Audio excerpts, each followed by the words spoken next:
Oke, jadi di video kali ini kita akan membahas laptop BBJS di tahun 2021.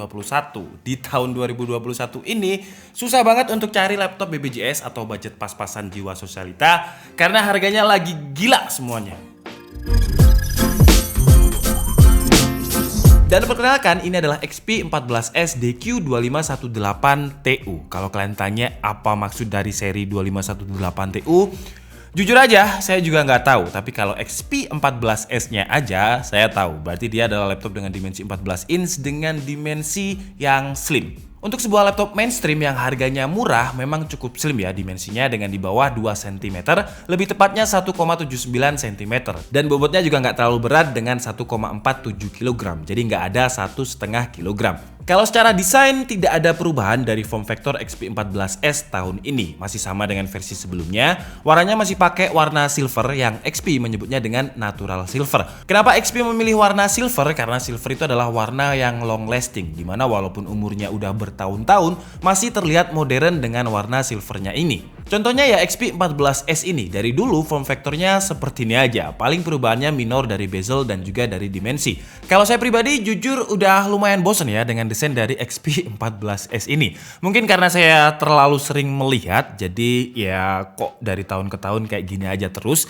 Tapi kenapa XP tetap mempertahankan form factor dan juga desain seperti ini? Mungkin biar tidak ada ongkos atau biaya untuk research and development yang jatuhnya harganya bisa jadi lebih murah, dan muncullah XP14S ini laptop BBJS di tahun 2021. Karena harganya cukup terjangkau di kondisi saat ini ya, dimana barang-barang itu seperti komponen, hard disk, panel itu semuanya lagi naik. Tapi XP sama seperti di Omen yang sebelumnya kita review, dia tetap bisa memberikan harga yang murah. Harganya berapa sih memang laptop yang satu ini? Harga SRP-nya ketika video ini tayang ya, harganya itu 5.499.000 atau kita anggap aja 5,5 juta rupiah. Kenapa saya kasih disclaimer ketika video ini tayang? Karena biasanya barang apapun setelah direview, bukan saya aja ya, di channel lain pun ketika udah review biasanya harganya bakalan naik. Dan untuk harga 5,5 juta, XP14S ini pakai prosesor, yap, kalian bener banget, di range harga 5 jutaan prosesornya pakai Intel Celeron. Cuman Intel Celeronnya ini beda. Ini pakai Intel Celeron yang paling baru dari Intel, yaitu Intel 6000 series 6305U 2 core 2 thread dengan kode name-nya Tiger Lake. Fabrikasinya juga udah yang baru 10 nanometer super thin. Tapi yang menarik, Intel L3 Smart Case-nya jadi 4 MB. Dan 4 MB itu sama dengan Intel Smart Case yang ada di Core i3 generasi ke-8. Kalau untuk bus clock-nya ada di 1,8 GHz dengan TDP 15 Watt. Bukan hanya dari segi CPU-nya aja yang baru di Intel 6000 series Tiger Lake ini, IGP atau Integrated Graphic Card-nya juga baru. Karena kan arsitekturnya sebenarnya sama-sama Tiger Lake dengan 10 nanometer super thin tadi. Jadi untuk graphic card-nya sebenarnya menggunakan Xe Graphics juga. Cuman bedanya Intel menamainya dengan Intel UXD Graphic for Gen 11. Jadi untuk boost IGP-nya kencang banget untuk sebuah Celeron, ada di 1,25 GHz. Sedangkan di generasi sebelumnya yaitu Intel Celeron 5305U, maksimum IGP-nya itu hanya ada di 900 MHz. Jadi selisihnya sekitar 350 MHz lebih kenceng. Dan dia juga sudah support dengan 48EU atau Execution Unit yang juga ada di Intel Iris Xe Graphics. Dan di generasi ke-11 ini, seperti yang kita ketahui bersama, banyak banget fitur AI yang ditanamkan di prosesornya. Contohnya ada Intel Deep Learning Boost, terus juga ada Virtualization, terus ada Volume Management, dan banyak lagi. Kalian bisa cek di websitenya Intel. Apakah di laptop XP ini ada? Nanti kita akan masuk ke sana, tapi sekarang kita lanjutkan dulu untuk spesifikasinya. Kita bahas memori RAM-nya dulu. Jadi untuk memori RAM-nya dia pakai RAM single channel 4 GB dengan speed 2666 MHz. Padahal ya kalau saya cek di websitenya Intel, untuk Intel 6305U ini support memorinya itu bisa 3200 MHz dan LPDDR4X 3733 MHz. Cuman kenapa XP tidak memberikan yang 3200? Kenapa malah memberikan yang 266 MHz? Mungkin biar harganya lebih murah. Kalau saya pribadi sih nggak ada komplain ya, toh Celeron itu ya untuk pasar yang penggunanya untuk komputasi ringan seperti browsing dan juga office. Dan biasanya di harga-harga segini laptopnya itu RAM-nya nggak bisa di-upgrade. Tapi di XP14S ini masih bisa di-upgrade. Tidak ada RAM yang disolder, jadi ada 2 slot. Satu slotnya sudah terisi dengan RAM 4 GB tadi dan kita bisa upgrade lagi jadi 8 GB atau 16 GB, menurut kalian terserah. Tapi kalau menurut saya sih 8 GB aja untuk Celeron udah cukup lah. Lanjut untuk storage. Storage-nya ini nggak dipangkas seperti memori RAM-nya. Jadi storage-nya pakai M.2 NVMe yang kapasitasnya udah kayak laptop yang harganya 8-10 jutaan karena kapasitasnya 512 GB dengan speed-nya itu lebih dari 2000 Mbps. Dan masih ada port SATA lagi untuk kita upgrade storage. Jadi kalau misalkan ada uang lebih bisa tambah SSD SATA atau hard disk untuk arsip. Dan jarang laptop Celeron yang harga 4-5 jutaan itu opsi upgrade-nya sebanyak XP14S ini. Cuman karena port SATA-nya tadi memakan ruang yang cukup banyak ya, jadi baterainya secara dimensi nggak terlalu besar. Kalau dimensi baterainya nggak besar, kapasitasnya juga nggak besar. Jadi kapasitasnya XP14S ini 41 Wh, tapi karena dia pakai Celeron ya dengan TDP 15 Watt, jadi baterai 41 Wh menurut saya kalau untuk kegiatan sehari-hari udah cukup. Karena ketika saya gunakan untuk browsing dengan brightness-nya 100%, volumenya ada di 50%, dia bisa bertahan sekitar 7 jam 15 menit. Orang kerja itu sehari 8 jam. Dan ada istirahatnya juga ya, pasti istirahatnya paling sekitar 1 jam, jadi efektif kerja itu 7 jam. Jadi 7 jam 15 menit masih sisa 15 menit lah kalau digunakan untuk kerja. Dan kenapa saya pakai brightness 100% ketika tes baterai tadi, kalau biasanya 50 atau 75% udah cukup, karena ini kan kelasnya mainstream ya, kelas murah, bukan Envy atau Pavilion yang memang panel layarnya lebih bagus. Jadi dia panelnya ini cuma pakai 250 nits, terus resolusinya juga belum Full HD 1366x768, 45% NTSC, panelnya juga belum pakai IPS, masih pakai TN. Dan kalau dibilang panelnya ini buruk, sebenarnya enggak juga. Kenapa? Karena memang standarnya panel di harga 5 jutaan itu kayak gitu.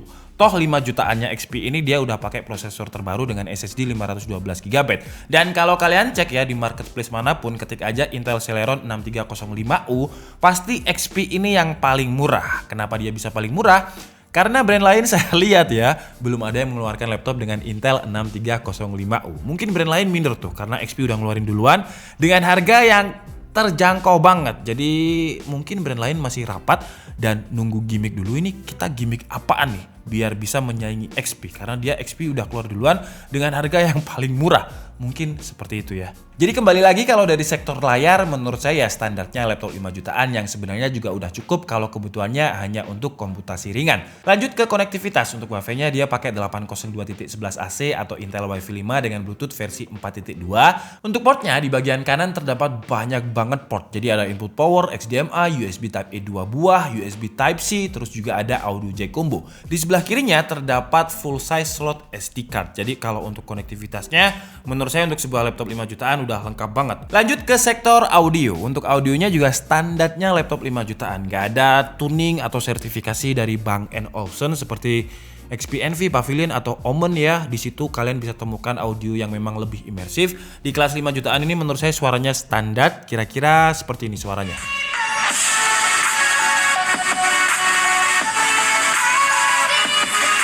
Kalau untuk performanya, ketika kita running Cinebench R15 loop sebanyak 10 kali, Intel Celeron 6305U ini mendapatkan average score 150 poin ke atas. Yang menurut saya nggak terlalu banyak sebenarnya jika dibandingkan dengan generasi sebelumnya. Cuman memang dari segi power management dan juga heat management lebih bagus karena dia udah pakai 10 nanometer. Dan XP juga tetap memberikan single fan dan single heat pipe walaupun prosesornya hanya memiliki TDP 15 Watt yang hemat daya banget.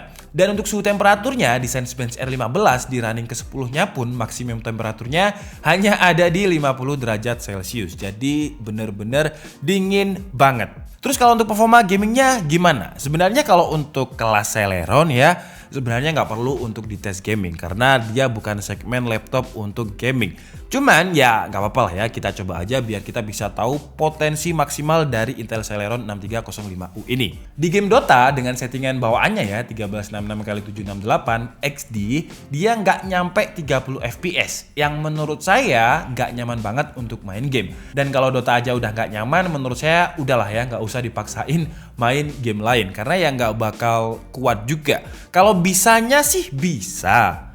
Bisanya sih bisa, tapi apakah nyaman untuk dimainkan?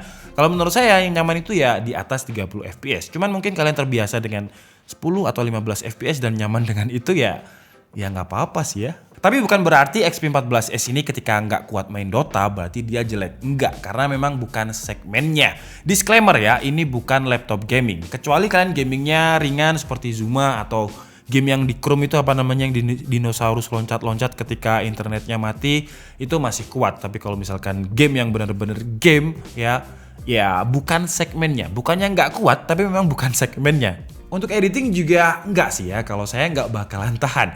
Untuk rendering template yang biasanya kita pakai di Adobe Premiere Pro, istilahnya saya terbiasa dengan laptop yang durasi rendernya itu 1 menit maksimum, dan XP14S ini bisa selesai dalam waktu 8 menit.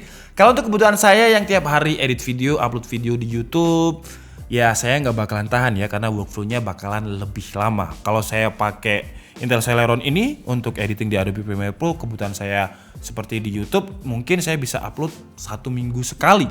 Jadi AdSense kurang dong. Tapi kalau kebutuhan kalian cuman komputasi ringan, ngetik-ngetik aja, coding, terus browsing untuk WFH ya di masa pandemi seperti ini, menurut saya masih sangat cukup. Karena keyboardnya enak, walaupun emang nggak sesolid seri Pavilion atau Envy, tapi masih enak untuk dipakai. Travel distance-nya itu masih pas. Webcamnya juga masih ada ya dengan 720p 30 fps. Dan kesimpulannya, laptop ini sebenarnya untuk siapa sih? Jawabannya, ini adalah laptop untuk pengguna yang nggak terlalu butuh pekerjaan berat seperti yang saya sebutkan tadi. Jadi buat anak-anak kuliahan, tapi kecuali anak kuliahan yang kuliahnya teknik ya, yang mungkin jurusan DKV, 3D animasi, arsitektur yang butuh render GPU banget, menurut saya ya nggak pas. Tapi kalau misalkan jurusan kalian FISIP, VIA, yang cuman ngapalin pasal, terus cuman bikin makalah, ya pakai laptop ini menurut saya udah lebih dari cukup. Terus dari segi bobot juga nggak terlalu berat dengan 1,47 kg dengan ketebalan 1,79 cm. Jadi kalau dibawa kuliah itu nggak terlalu bikin encok gitu di punggung. Dan di harga 5,5 juta ini sudah include dengan Windows 10 dan juga OHS 2019. Biasanya di laptop yang harga 4-5 jutaan itu dapatnya cuman Windows 10 yang pre-install, dan XP sudah memberikan di harga 5 jutaan ini OHS 2019 gratis seumur hidup, tidak ada subscription, tidak ada bayar lagi.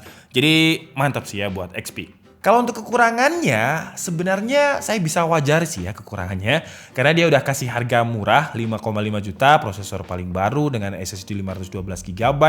Tapi ada sesuatu yang dipangkas sama seperti di XP Omen kemarin.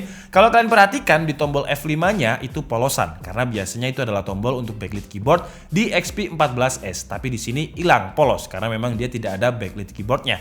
Terus RAM-nya juga nggak pakai yang 3200 MHz, tapi pakai yang 2666 MHz.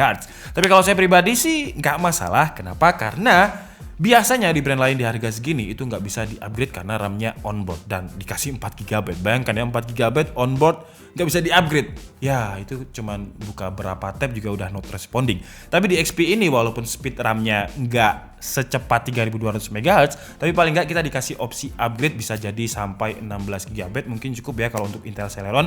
Jadi kalian bisa buka tabulasi banyak banget, bisa browsing banyak banget tanpa harus nge-close dulu. Terus untuk storage-nya juga masih bisa di-upgrade dengan port SATA yang masih kosong tadi. Jadi di harga segini untuk opsi upgrade yang lumayan banyak, menurut saya itu adalah langkah yang bagus dari XP. Oke, jadi mungkin cukup segitu aja video kita kali ini. Saya minta maaf kalau ada kesalahan dalam penyampaian informasi. Seperti biasa, kalian bisa mengkoreksinya di kolom komentar. Saya Dika Budi and see you on the next video. Bye-bye.